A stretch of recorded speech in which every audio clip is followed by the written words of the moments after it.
Hello, and welcome to the Business and Pleasure podcast, the show that discusses what it really like to be a digital nomad. We talk about the ups and the downs, the lessons learned, and the big discussion about whether you can really have it all. Today, we're chatting with Chris Whittaker. Chris is an outdoor industry expert and is the founder of Global Shenanigans, an expedition company that plans and leads small group adventures around the world. Currently in New Zealand, Chris is dedicated to making travel more accessible to a broader audience. Welcome to the show, Chris. Thanks for having me on, Lydia. Yeah, looking forward to talking a bit more about this kind of lifestyle with you. Definitely. So on that point, let's get into it. How did your digital nomad lifestyle begin and how long have you been a digital nomad for? So my journey, I think, is maybe a little different from a lot of people in terms that it was definitely more focused on the nomad part and the digital bit came in a little bit later on. So I've been working in the outdoor industry since 2012, which basically means working seasonal contracts around the world as a kayak instructor or a snowboard instructor in the wintertime. So I've been traveling around for about a decade doing that. And then it wasn't until maybe 5 or 6 years ago, I first started writing, doing some freelance travel writing work for different blogs to earn a bit of extra money whilst I traveled. And then eventually started my own expedition company. So I now use the digital side of things to find guests and customers that are going to join me on my trips. And then I provide physical tours in real life. So it kind of merges between digital and nomad in different aspects. That's amazing. It sounds like the dream and that it sort of naturally happened and it was your pure interest that got you into it. And then you realized that you could turn it into a business, which is amazing. Yeah, I'm really happy with how everything has kind of turned out and the route that this sort of developed in front of me. Like you say, it wasn't a plan from the start. I actually had no plan and it was just a gap year to begin with. And that gap year is just continually extended and has no signs of slowing down. So where did it begin? What was the thing that really got you interested in the travel nomad life? I knew I wanted to travel. So I did sixth form and wanted to take a gap year, wanted to travel and see the world and then figure out what to do in that time. So I Googled how to travel and get paid and came across kayak instructing as a thing that people do as a seasonal job. And I never did any outdoor stuff when I was a kid. Like I didn't really go camping. I didn't go hiking or kayaking or climbing.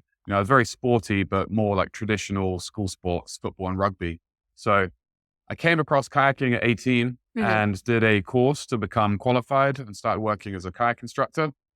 And then eventually did a course to become a snowboard instructor as well as a way to work all year round. And then as soon as I started doing both of those things, I just fell in love with it. Being quite sporty, I really enjoyed the physical aspects of those activities. And then spending all day outside, just sharing such a fun activity with people from around the world. I was completely hooked and knew that this is going to be a lifelong thing. And where did those jobs first take you to? What countries did you start going to with those jobs? I first did 2 summer seasons in the UK because I was in a relationship, which I eventually realized wasn't going anywhere. It was kind of holding me back. So ended that and then went to France and did a season in southern France on the Ardèche, which is incredible. And after that, my first winter was in Canada. And then I went to China and then Japan and then back to China and then to Canada again and then just kind of snowballed from there. Oh, wow. That's amazing. So you've been around, which is mad. I bet Japan in the snow is just insane. Japan for sure Japan is my favorite destination for a winter trip. I think anyone that's into skiing and snowboarding, Japan is number one. The snow there is incredible. And then the food on top of that and the culture is just so unique, but amazing in every way. Like it's such a nice place to be. Like the people there are great. The environment is very respectful. So yeah, Japan is definitely a spot to check out. Definitely. I was there last year and it's just, there's nowhere like it. That's sort of how I explain it. And if you get the chance, you should definitely go. So it'd be great to talk about the move from the snowboarding and, essentially working for somebody else and then slowly moving over to creating your own thing and building Global Shenanigans. How did you find that move over? And was there something that happened to push you into creating your own thing, or was it more of a gradual move? It was gradual and it came about very organically. One benefit I had is that I wasn't trying to desperately leave a career that I didn't enjoy. I actually love my job and I still work as a guide for other people. So I Mm, still snowboard instruct, which takes up a lot of my year. great. And then I'll still, take work for other companies and then can build my thing on the side and slowly grow that. So it meant I was in less of a rush, but it came about because I met some guys. It's actually on a trip in Tanzania, not Kilimanjaro. It was a different trip. I was working for a company who do community projects around the world. They take kids from the UK, go around the world and just work on community development, working at schools and villages and stuff like that. And some of the local guys had just got on really well with them. And he told me, you know, you really like what you do. You're really good at this. Like, you should come back with your own groups. He pointed around the groups like, he's a Kilimanjaro guide. He's a Kilimanjaro guide. That guy, he'll be your cook. And he just really planted that seed that if I found enough people, I could actually put this together. And it was maybe 3 or 4 years from that moment until I actually was in a position that I wanted to do that. So I started growing social media, started to be a bit more active on it, Mhm. switched from writing blogs and articles for other people and started putting them on my own website, realized that I need to put that work in myself. And then after some time developing that, and a lot of people and friends of mine reaching out to me and asking about what I'm doing, how do I keep traveling like this? Like, how are you doing these trips all over the world? So I realized there's people asking, there's people that want to do it. And I've started to build a foundation of how. So I kind of just stuck those things together and just made a fully incorporated package for them to book. So everything is covered. All they have to do is book a flight, turn up at the airport, and then they're good to go. So it all kind of came about quite naturally, which is really good. That's why I think I find it so fun to build and work on it, because it's not forced. It's just what I have always done and enjoy doing. Mhm. And now I can do it for myself. So it's even better.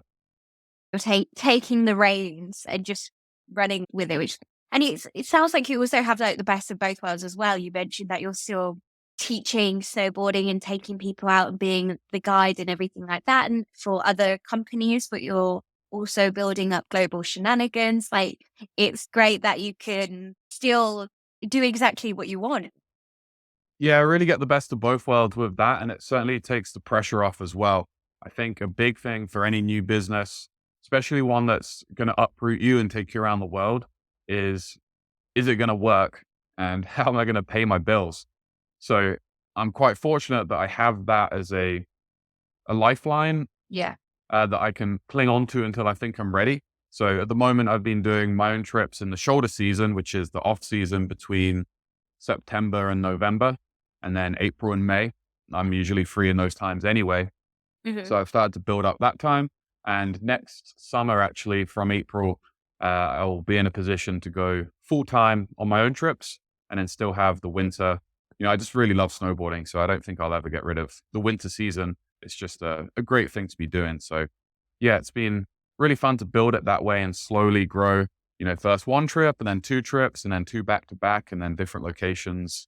Just keep slowly building on top Yeah. of it. And are you based in one place at the moment, or are you traveling around a lot as you work on the business? This is where I definitely lean heavy on the nomad side of it.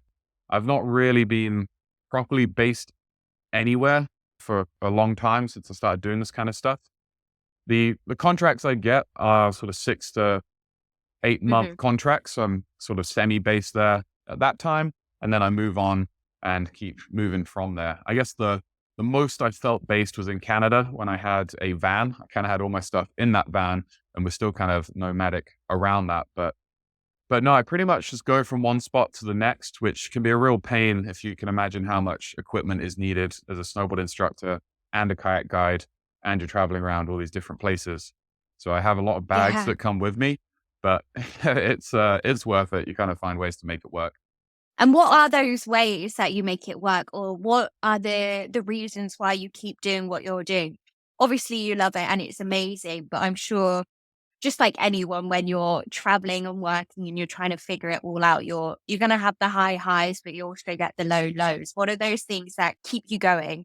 To be able to share something that you think is just so special, I think anyone that has that travel bug and they've absolutely fallen in love with it, you have those moments where you wonder, why isn't everybody else doing this? And especially, you probably think of some friends in mind who like, they would absolutely love Yeah. this. Why are they not on this beach with me? Why are they not surfing here? Why are they not doing this and that? So the moments that really bring it all together is just to be able to provide those opportunities and have either friends that become guests on the trip and share it with them, or guests who become friends and you genuinely want to see again and see in your own time. You have that bond with people. And, the trips I do, they're very self-selecting. Someone that's going to book a 6-day kayak trip to Mexico or 7 days hiking on Kilimanjaro, they're a very specific type of person and they are my kind of person. So I know for sure, like, we're all going to get on. It's going to be great. And we're going to have that shared experience together. Yeah, having those moments with all these different people in wild locations.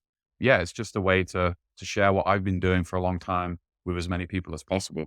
Yeah, I think that's amazing as well. And I think a really good point, because I am a solo digital nomad and I absolutely love it. And I love doing my own thing. And there's a lot of pros to traveling when you're by yourself.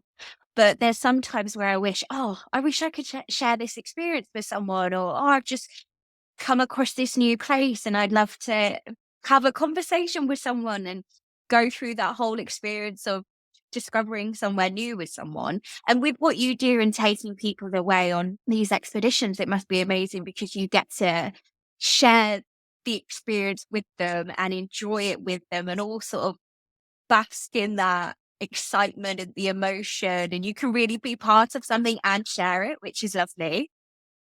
Yeah, totally. I'm the same. A lot of my travels outside of my trips are solo, pretty much always. Um, I'm just very happy on my own, perfectly content, really enjoy doing anything that anyone else would do just by myself. There's nothing wrong with that, and I really love it.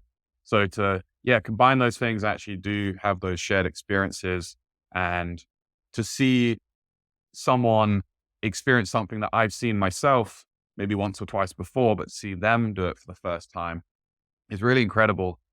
And all the trips I go on, I go out myself Mm. first. So I go a year before and I go and scout it. I meet the local team that I'm going to be working with just to check that, they are as good as I think they're going to be, like their reviews are true. They are professional and a high standard, and just to make sure we're all on the same page. So I get to experience the trip myself first, get all these photos, content for my website to then try and promote it, and to then come back with a group of normal people, like people to come and check it out, to then see them, witness, Mm. I don't know, like see a dolphin from a kayak for the first time, or, see the sunrise on Kilimanjaro for the first time. And just to see those moments is really special. And how do you decide on the next trip? Is it like word of mouth? You're hearing things in this sort of industry, in this space. A trip has come up and it's had a lot of interest. Is it something that you want to do and you have genuine interest and you think other people would? How do you pick the next place? A few different ways. The first trips I did were Sicily and the one in Kilimanjaro in Tanzania. They were both places I'd been before. I actually worked as a kayak guide in Sicily for 3 months. And then I contacted my old employer when I thought I was ready to do my own trips, and reached out to him, said, I think I have enough people to do my own group. Can we set something up? And he was very supportive. And I basically did the same 6-day trip that I used to do for him, but for myself, just renting equipment from him. Then Tanzania, like I mentioned, the guys there, they really put it in my head that I could do it. So Kilimanjaro being such a well-known mountain, I think most people Mhm. know, do they want to do it or not? So all I have to do is convince them to do it with me. And then the other Mm. locations are places that I've just traveled to myself or had an interest in, heard that it would be really good for certain reasons. And then I'll start to investigate what companies to work with by going through their website. Having worked in the industry, I kind of know what to look for, what looks legit and what looks like a bit of a front, and then look for reviews, get in Yeah. touch, and everything from how they respond to my emails to how they are reviewed on various platforms, all plays in. So the next one is actually in Nepal, the Annapurna Base Camp. So obviously that's another big one that I know a lot of people would want to do. I've had people reach out to me and have asked, are you ever going to do one in Nepal, or are you ever going to do like Machu Picchu, stuff like that? So people do reach out, and then I guess I just prioritize like what that I want to do first, and then slowly build a group around that. That's insane. That's the best. That's amazing. Yeah, I really love it. I'm very lucky how it's all panning out. Like this was a dream I had for a very long time. And I remember speaking with my brother in Mexico. We were traveling together, and I first told him this idea. Like, I think I'm ready to start doing my own trips, but I don't know if anyone who's going to come. Like, do I even know enough people? And, being a brother is very encouraging. Like, just put it out there. Like, you don't know until you know. So just do it. And yeah, it's been overwhelming how many Yeah. people have supported this. Some old friends of mine, the first trip I did was actually 90% of the people in the first group were people I went to school with, like primary school. So it was really epic to have those guys out with me. And then Oh, cool. through word of mouth and other people I've just met, I guess because I have worked seasonally for a long time, I've met a lot of people in a lot of different places. So you kind of stay in touch and they see what you're up to. And yeah, the support has been really amazing. That's amazing. Yeah, it sounds like it's just been really organic, and it's just naturally happened, which is even better. And it's something you love doing, which is the dream. Yeah, a really fun thing about it, and I think why it kind of has that personal touch is because the brand is connected to me. Like they are the same thing. Like Global Shenanigans and Chris is the same person. So I think people Yeah. kind of just like to see it do well because they know me and they know it is directly affecting a person. Every trip there's only one that happens because there's only one of me to be there. I think that's why that personal touch definitely helps win people's support over. They see there's a face Mm. to the brand. And I guess the same with any brand, like any digital nomad type thing. If you were looking at creating a brand, how important it is to put your face on it and to have your personality in it and involved. I think it really, really helps. And I think now more than ever, it's important for your brand to have a personality and feel like you're actually talking to a human, because I mean, AI is rife now. You never know if you're talking to a robot or not. So it's nice to have that personal touch. It makes such a big difference, especially because what you're offering is travel, it's an experience, but it's such a big personal thing. It's such a big thing to so many people, and it can be learning a new sport. It can be self-development. It can be such a big, personal, vulnerable thing at times that I think, yeah, having that personality in your brand, or having the brand as your personality, or whatever it is, really, really helps with that, and helps people feel comfortable when they are stepping out of their comfort zone as well, which they may be doing with going on one of your expeditions, and they want to try something new. There's no surprise that it's worked so well, and why people are connecting with you and your brand. The trust has to be there 100%. It's such a big trip, and it's a Definitely. once in a lifetime trip, which means you only want to do it one time. You don't want to go back. So if you have a bad experience, and that's it, ruined. So you're being trusted not only with such a special moment that they've looked Yeah. forward to for their whole life, but also the people that join my trips are people that are busy and they have jobs and they have work to do and they only have a certain amount of time off per year. So to be trusted with, 2 years of valuable holiday time as well, there's a lot of things, and it really has to deliver on all counts and go above and beyond that for people to then recommend other people to do the same. So there's a huge element of trust. So yeah, being a face and people feeling like they actually know me to some degree before they've even met me is something that definitely helps sort of push them over and realize that, like, yeah, this is a real human being who has really done this many times and really knows what he's talking about and can really provide this experience. It'd be great to hear more about your best travel experience so far? I mean, it sounds like you've been to amazing places, you've done a lot of great things, but is there one specific thing or maybe a few things that really stick out to you and sort of remind you why you do what you do? One specific experience that really stands out as something that really summed up everything to do with travel and adventure and cultural experiences that I absolutely loved was meeting the Hadzabe, which is a tribe in Tanzania, and joining them on a morning hunt. Mhm. This tribe is one of the last remaining hunter-gatherer tribes in the world. And even with that, more and more of their people are moving away from hunter-gatherer lifestyle and are sort of losing their nomadic side because of how difficult it's getting. But there are still some people who live nomadically. They move their encampment around and they survive 100% on what they can forage and what they can hunt. And I had an opportunity to join them when I went out to scout the first Kilimanjaro trip that I did. So I went out in 2020 during the second lockdown, the winter lockdown. I flew to Tanzania 3 days before that started, and I stayed there the whole time that it went on. So it was an incredible time to be Wow. there anyway, because nobody had been there for like the whole year. All the local people I met were just so thankful to see a tourist, and they were telling me like, tell everyone we're open, tell everyone it's safe. You know, we need business, we need tourism. So tell everybody that. So it was an amazing time to be there. And then I was basically traveling with my partners out there, these two guys, Thomas and Daniel. We had a safari truck and we just split the fuel costs between us. And we went on a 14-day safari. And then I climbed Kilimanjaro. And then we did a few other excursions as well. And this was one of them. So we camped out near Lake Eyasi, which is where the Hadzabe people are. And we had a guide who wasn't Hadzabe, but he could speak their language because they don't speak Swahili. They have their own language. So this guy took us to where he thought they were going to be. He hadn't seen them for 10 days. And also being a nomadic tribe, they might not actually be there. But he took us over there. Thankfully, they were still there. Just one small family. And yeah, met the guy Gem and joined him on his morning hunt. So he goes out with a bow and arrows and just tries to see what he can find.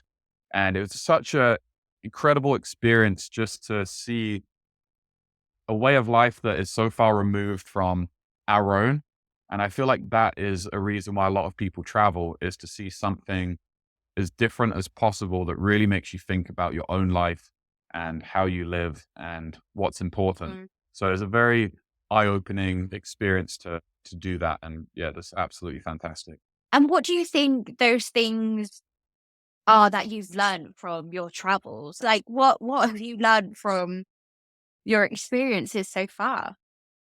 A big thing for me is to value experiences over possessions. That way, feel like you really get as much out of life Mm. as possible. You're kind of forced to do that when you backpack because you can't travel with very much stuff anyway. So you don't have a load of clutter and a load of junk laying around because you just can't take it with you. So you end up valuing real life experiences, whether that's meeting people, doing things, tasting different foods, seeing things. That becomes a priority, and you kind of live in a more minimalist type of way. And you, I guess, realize what is important and not, even in terms of those items. You know, everything that comes with me needs a role. You know, I travel with a snowboard, which is pretty mental, really, but it has a purpose. I need that snowboard. I need it to work, and I get a lot of enjoyment out of it. So you do have room to bring things with you if you need to, but it has to have a real purpose. So yeah, that's probably a big lesson. And I don't think people need to necessarily go as extreme as I do. You don't have to just live out of two bags, but maybe in people's regular lives, if you bypass maybe the latest iPhone and some new shoes and maybe a few less drinks now and then, you'd suddenly have a load of cash saved up that you could spend on a real, genuine experience for yourself or your friends, family, or partner, and have something what I would say is a bit more worthwhile. Yeah. Yeah. I agree. I know I'm slowly working my way down to just having a cabin bag and a backpack for my laptop. And I'm just so excited for that. Like it will just be nice to, I don't know, feel less dependent on stuff. And then I've spoken to lots of other digital nomads. I mean, there's no right or wrong way to do it, but people just say that they just feel so much lighter, having their stuff, and then this is them, and they're not thinking about what they've left or whatever. I think it makes a big difference when you're just lighter in all aspects.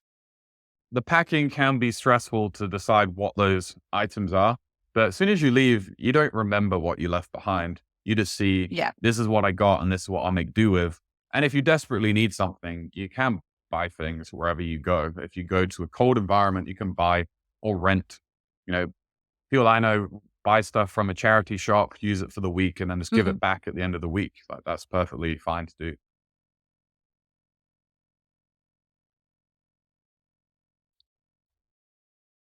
Have you had any travel experiences where things haven't gone to plan, where you've had to overcome really big challenges, or, have you had an experience where it makes you question what you're doing? It will be surprising, but in all the time I've been traveling, there hasn't been that many moments like that. I've never been robbed or beaten up or scammed or got like terrible traveler's tummy or anything. I think the only couple of occasions where things maybe weren't as great, maybe some low points. The first time I ever went traveling, I flew from Cambodia to Thailand and my bank card wasn't working in Cambodia. And I just assumed it was the Cambodia ATMs. So I fly to Thailand and I arrive and my bank card is still not working. And for some reason, I just didn't foresee that being the issue. I just arrived at an airport with absolutely no money. I think I had $6 and that was it. And this was in, well, nine or 10 years ago. So it was hard to get hold of anybody when you're traveling at that point. So I remember sleeping in the airport because I arrived, I think at like 9 o'clock at night. So I slept in the airport, then faced the next day. A taxi driver, he was actually speaking with me. He was trying to, offer his services as a driver. And I told him I have no money and I'm not sure what I'm going to do. And he bought me dinner. He took me to the airport restaurant and he bought me dinner right there, which was really incredible of him. And the next day, I think I just walked until I could find a fancy hotel and pretended I was a guest and then phoned home. And it turned out there was a letter from the bank telling me they were going to block my card because being a new traveler and not really knowing what to do, I hadn't told the bank I was going traveling. So they blocked my card. So I managed to get a hold of them and it was all good. So it all turned out well in the end, but that was definitely a learning curve and a moment that had, I guess, some lessons within it. Things were pretty low. I didn't have any money and was hungry, but someone still helped me out. People are nice around the world. People will try and do what is right. Yeah, I've found that as well. When I've touched wood, I've never had any major issues. I'm probably jinxed myself now, but I've been lucky enough to not have anything major happen. But when there are little hiccups in the road, I find that now when it happens, I think, oh, there's always a silver lining. There's always a learning from this. Whereas when I started, I was like, oh shit, I don't know what I'm doing, freaking out. So yeah, it's nice now that my point of view has changed on it. But I think, again, that's just come up with experience and having to go through those hiccups and having to figure out a problem and face these challenges. And I think as well, that's a good reason why I like traveling by myself, because you're forced into those situations where you have to figure it out and you can't lean on anyone. So that's a reason why I love it. You just have to figure it out. And 9 times out of 10, you do as well. So it always works out. Yeah, those problem solving skills are great to develop. And there's nowhere like traveling that you get flung in at the deep end. You really have to figure things out, especially if there's a country where there's a language barrier too. Like, you can't just ask the nearest person who's going to solve your issue for you. If your phone died and the hotel address is on the phone and that's it, or you don't have enough money for the bus, or some unforeseen thing happens, you missed the ferry. and you're now stuck somewhere. It can be incredibly stressful at the moment and you feel like the whole world is caving in on you. But actually, I find often the solution is just to go and buy some food somewhere, go and eat and then figure it out like over a meal. You then realize, like, okay, I'm fed. Yeah. Like, what's the worst that can happen now? Okay, now I just need to Yeah. find somewhere to sleep. And then you've got somewhere to stay and then you're fine. So it's usually just that, find a roof and food and then you're going to be okay. Yeah, that's the thing. It's always just giving yourself a bit of time to just sit and like eat normally and then think it through instead of like freaking out in the moment and then probably making it worse for yourself as well. Having a bit of time to let it sink in and realize that it probably isn't as big as you think it is. Yeah, and the funny thing too, often I do get asked that question either, what's the worst thing that's happened traveling or what's the worst injury you've ever had, like on one of your trips? Like, what's the biggest accident that's happened with any of your groups?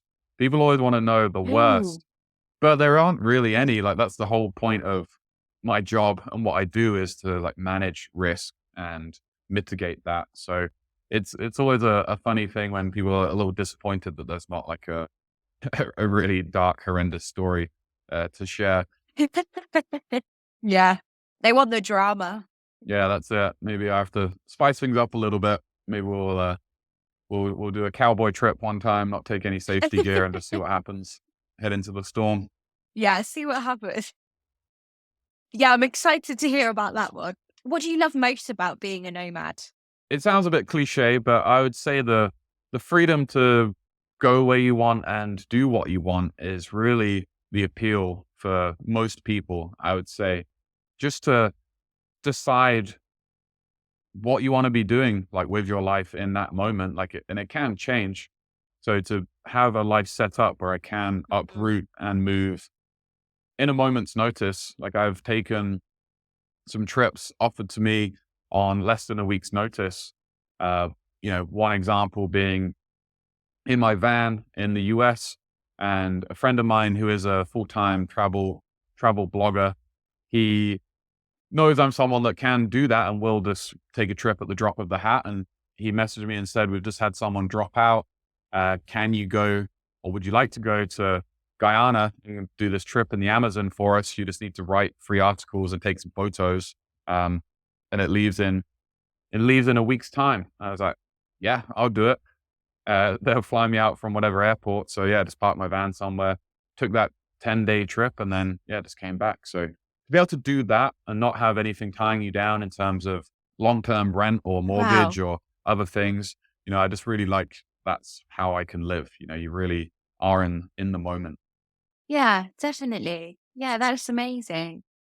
And how would you say you approach work and travel? I guess it's slightly a bit of a gray area because they sort of are so intertwined for you. Do you ever feel like you need time or do you have time to purely travel for yourself because you love what you do? Do you feel like you don't need the time to I mean basically like have a holiday somewhere? If anything, have more time because of these trips, because I can use these expeditions to then Yeah. fund and get me in places that I then want to continually travel. So, for example, coming up next month, I'm Mm. taking a trip to Kilimanjaro, taking a group there, and then I'm going to go to Nepal and scout a new trip for the following year. But I've actually been able to organize my brother to come and join me Mhm. on that trip. So we're going to do that together. So my brother will join me for the scouting trip. And then it's a 10-day hike, but we'll stay there for a month and do some of our own stuff afterwards. And then on my way back to New Zealand, I'm going to stop off in Bali. I really love surfing. So I get a surf trip in there. So I found a way to combine them together and actually add my own little Nice. breaks around it. So, yeah, I definitely don't want to only Yeah. work. Like I would be exhausted if I just did back to back trips. So yeah, I kind of use it as a way to add in more of my own experiences around it. And what I like to do in my own time is not necessarily what the group trips would do. I really like surfing and I can just hang out in a surf town for a while Mm. and, do other things. I definitely go a lot more bare bones in my own travels, whereas the group trips I lead are a bit more luxury. We stay at nicer hotels, when we're not camping.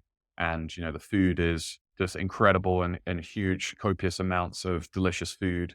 I'd probably save a bit of money when I do my own stuff. So yeah, kind of get a mix of everything. It all pairs well. Finally, the big question, can you really have it all? Can you have a balance of business and pleasure? It is a big question, and I think I am definitely well on the way of figuring it out. I find that I really do enjoy working on my own thing. Like today, for example, I have a day off snowboarding. I have 2 days off a week. One, I go snowboarding, and the second day I work on my own stuff for Global Shenanigans, and I enjoy both of them just as much. Like I really do enjoy the time Mhm. I put into my own thing because it is my own thing. And that is a big point that I think a lot of people miss about starting their own Yeah. business is you're going to be working more than ever for less pay to begin with, at least. A lot of volunteer hours working on your own project, but you should want to do that. Like it shouldn't feel like work. I really do enjoy it. I come back from my full-time job and I spend an hour or two working on my own projects, editing videos or writing articles. And whilst I'm traveling too, I do the same thing. So I think it is possible to do. It might be difficult, and it can be a fine line of what becomes work and a chore, and then what are you actually enjoying. So I think as long as you're always benefiting in some way and you find a way to get that equal balance, I think you can have business and pleasure at the same time.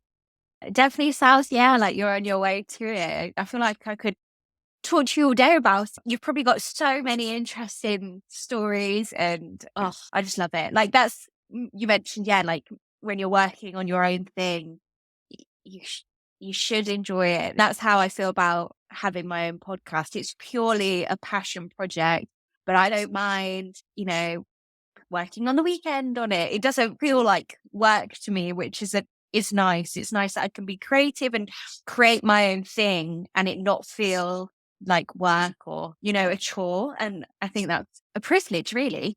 Yeah, definitely. I think that's the way it needs to be. Obviously, you need money to pay your bills. You can't survive off just that enjoyment of a hobby.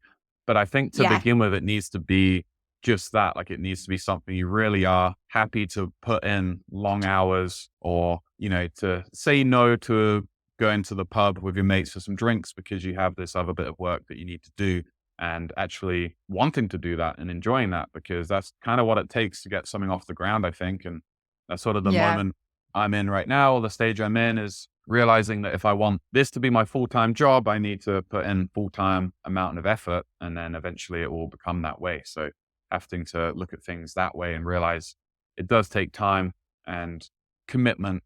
But if it is something you're passionate about and see like a long-term goal or a future vision, then it doesn't feel like any effort at all. Well, thank you so much for joining us, Chris. I really appreciate you joining the podcast. And I love talking to you. I feel like I have so many more questions for you as well.